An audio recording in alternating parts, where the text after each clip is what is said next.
Deus seja louvado. Título da mensagem: Ainda não tendes fé?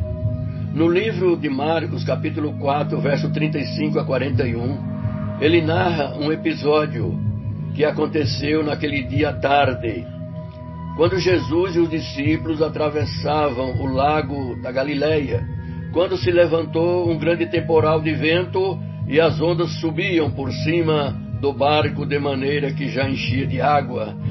Enquanto isso, Jesus dormia na polpa. Então os discípulos, apavorados, o despertaram, dizendo-lhe: Mestre, não te importa que pereçamos?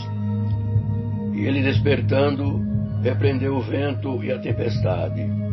O vento se aquietou e houve grande bonança. Então Jesus lhes pergunta: Por que sois tão tímidos e ainda não tendes fé?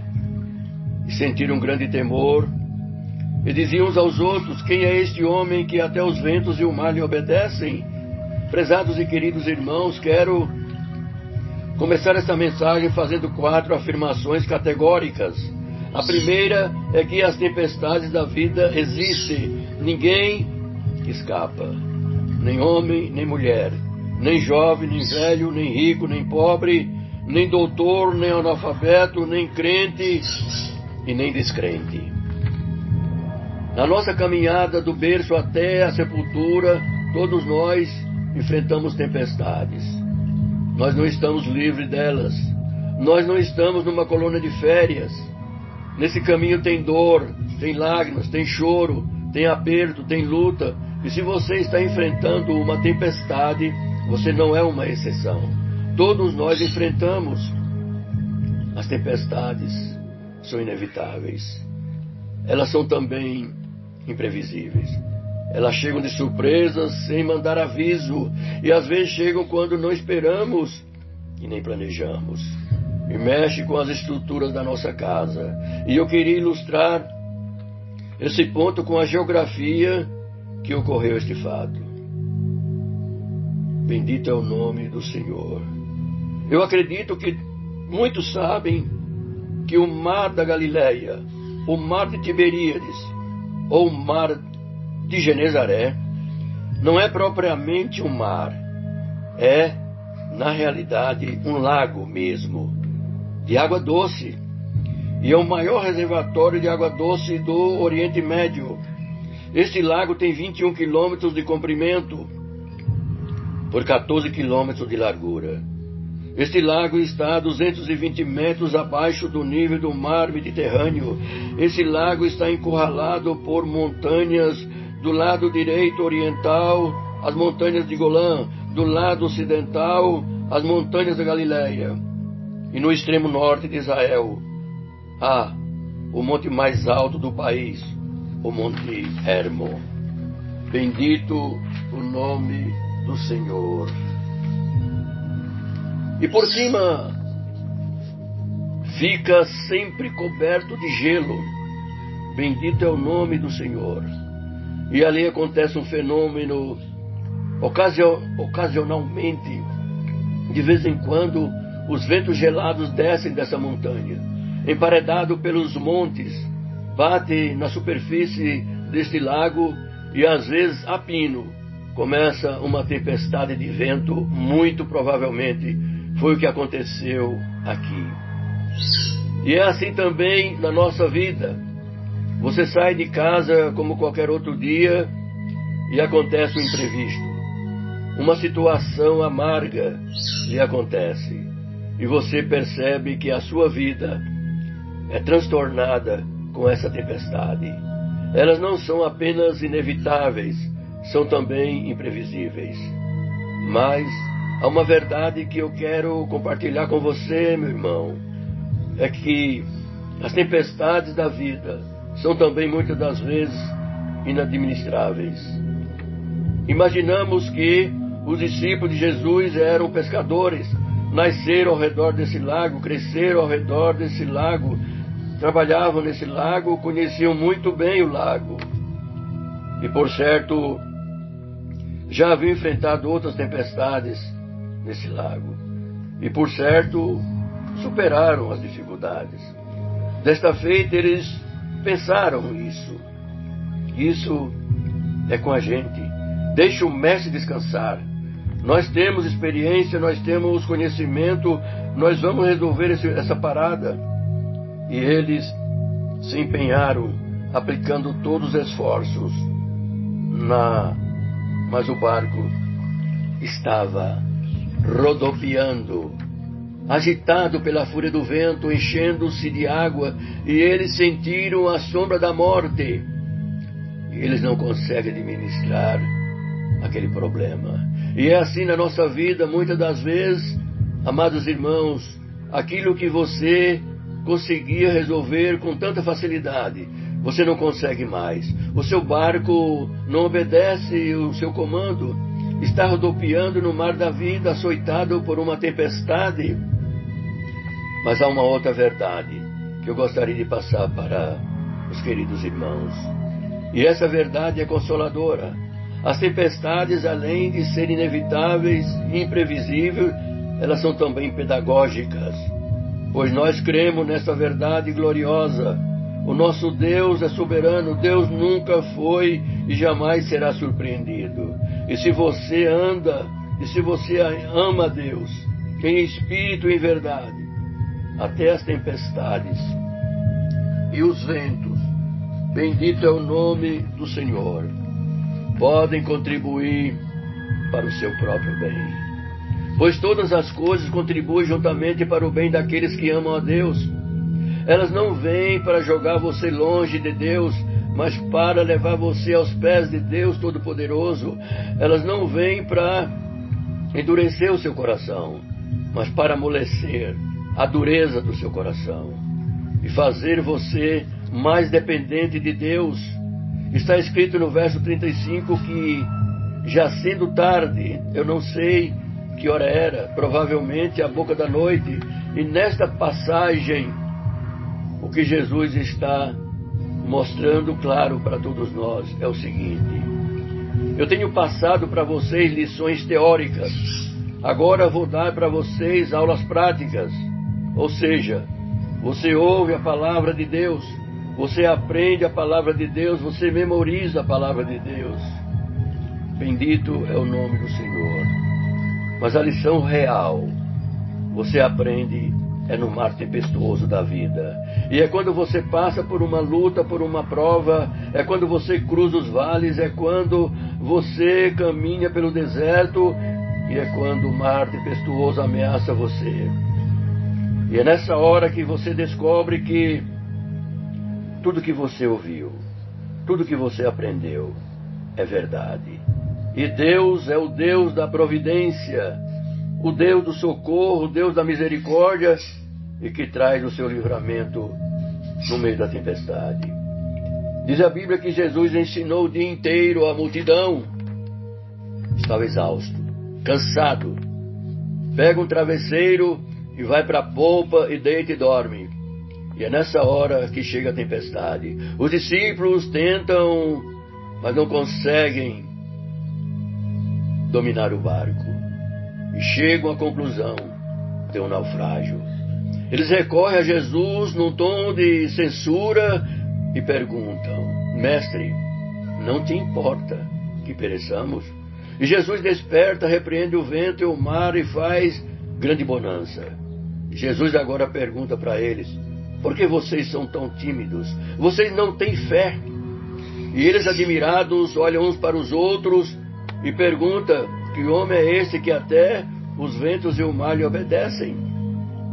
Se você prestou bem atenção, você vai perceber que esse texto está regido por 3 perguntas.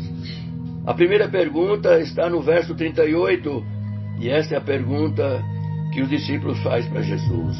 A segunda pergunta está no verso 40, é a pergunta que Jesus faz aos discípulos.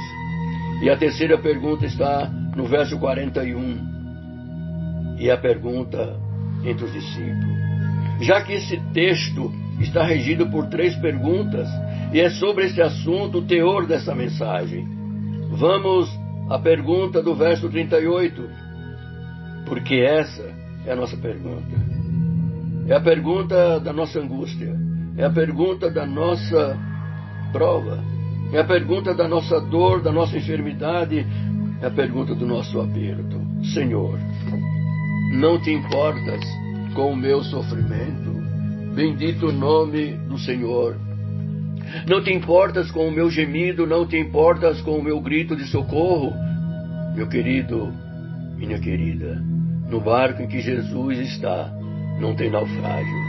Deus está no controle, no relógio de Deus não há atraso. Espera, porque Ele está preparando coisa maior e melhor para a sua vida. Creia, Ele está no controle, ainda que você não veja, ainda que você não sinta.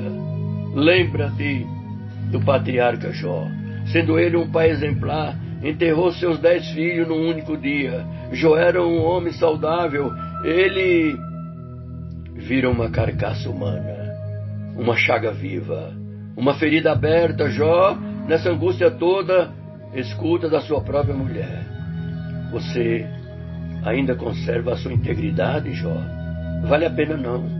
Amaldiçoa Deus e morre. Acaba logo com isso. Os amigos de Jó vêm de longe para consolá-lo e se transformam em acusadores, chamando-o de ladrão, de adúltero, chamando-o de louco, dizendo que ele ficou rico porque explorou os órfãos e as viúvas. E este homem, diante de desespero tal, faz 16 perguntas a Deus. Por que, meu Deus, estou nessa situação? Por que a minha dor não cessa? Por que eu não morri no ventre de minha mãe? Porque o Senhor não me mata de uma vez. E ele fez a Deus 34 queixas. E a resposta de Deus para ele foi um gelado silêncio. Nenhuma resposta, nenhuma palavra, nenhuma explicação. E Jó estava abalado em todas as estruturas humanas. E ele estava no fundo do poço, mas algo permaneceu intacto no seu coração. Foi a sua fé e a sua confiança em Deus. Então ele arranca da alma um brado de esperança e proclama: mas uma coisa eu sei, que o meu Redentor vive, e por fim eu verei a Deus. E o Deus Todo-Poderoso rompe o silêncio e despeja torrentes caudalosas da manifestação da sua graça e do seu poder. E Deus foi mostrando para Jó o quão grande ele é, quão soberano ele é. E Jó vai se encolhendo para confessar quão poderoso é Deus. Agora os meus olhos te veem.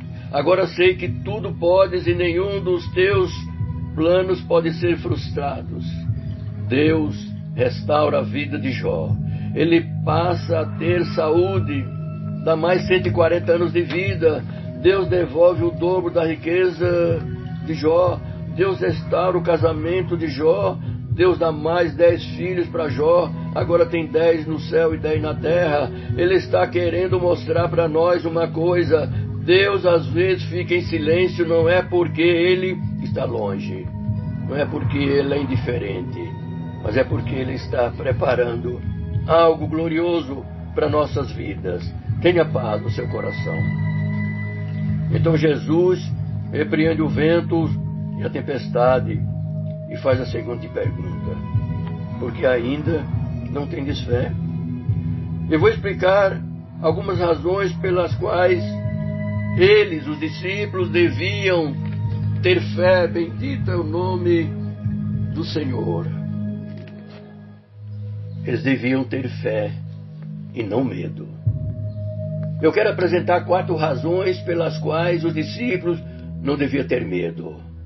Começando pela letra P. Primeiro é a promessa. Por causa da promessa de Jesus, que ele disse: passamos para o outro lado. Portanto, o destino não seria um naufrágio, mas sim o outro lado. Porque promessa de Jesus e realidade são a mesma coisa.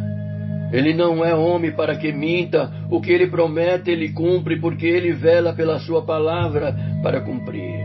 Saiba você, meu querido irmão, que o seu destino não é o meio da viagem, mas do outro lado. A gente muitas das vezes duvidamos das suas promessas.